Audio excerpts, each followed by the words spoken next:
Henry, thank you so much for joining us. And I'd love to ask you, did you grow up as a Christian? No, I didn't. I did not grow up as a Christian, and I didn't grow up in an atheist household. Like, I wasn't told specifically that there is no God, but I always did feel that there was just something out there because, well, throughout my life, every time I heard the word, God, holy, Jesus as well, that was, those were just big words and big names to me. It was just always like hitting my heart. It would just make me think, whoa, those words, they definitely have meaning. They're not just, they're not just something that a bunch of crazy people, talk about. Oh, praise this, praise that. It's something that's deeply meaningful, and so that's what probably brought me. So you had this sense of something more, but had never been to church. Certainly wouldn't have called yourself a Christian. But what happened to start this journey of faith for you? Well, I was already considering it, that I would like to become a Christian. But what really sparked it for me was on Remembrance Sunday in 2019, when I was down at the Brighton Memorial in my cadet uniform. I was with the cadets then.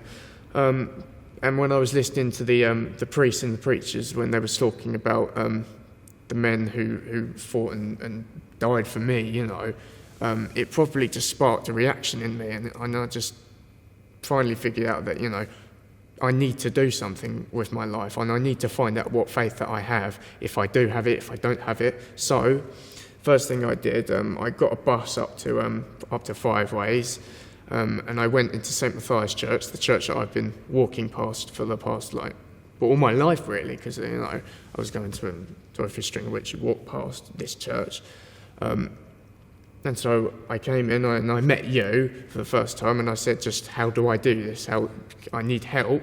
How do I become a Christian? And so, I remember it well, and it's definitely not every day a 15-year-old boy rocked up at the church and says, I want to become a Christian. So I remember we prayed your first ever prayer together.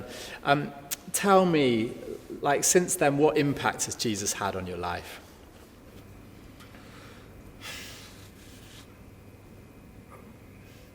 A lot of tears, a lot of good tears. Obviously, I've never cried once about bad things, within Jesus.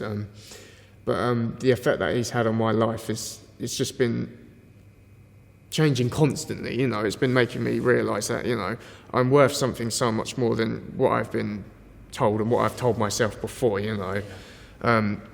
He's there for me. He's told me that I'm worth something more, so much more than I can ever understand. And having that worth in my life, it's just been changing. And knowing that other people, even ones who don't believe in him, they still have this worth as well. It's made me just love people a lot more. At least I hope, anyway. It's amazing, and I've loved watching your journey of faith and learning to pray and read the Bible.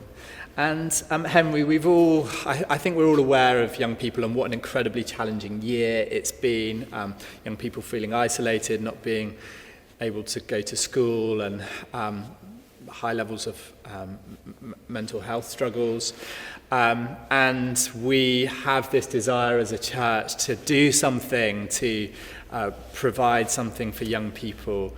And as you say, hundreds of young people are walking past from the local schools. But I'd love to ask you, as a young person, what would be your vision for youth work at St Matthias? Well, getting people to come to church would be it wouldn't work like just saying, come to church, praise God and stuff like that. You would have to relate to them first, You would have to, make it more like a club, make it more like a social club where people can just come together and they can talk, because that's what people do. They do that at schools, and, school clubs are very popular.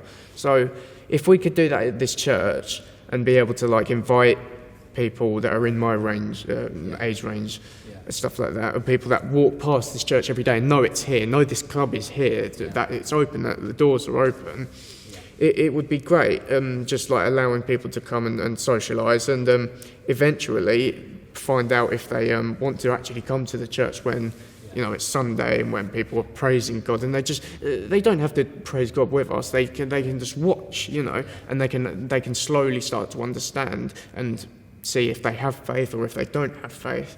That's the ultimate goal. But what we would need to do is relate to them. So I love that, and I love the idea of an after-school youth club. And Henry, thank you so much for sharing your story with us today. That's okay. Thank you, Tom.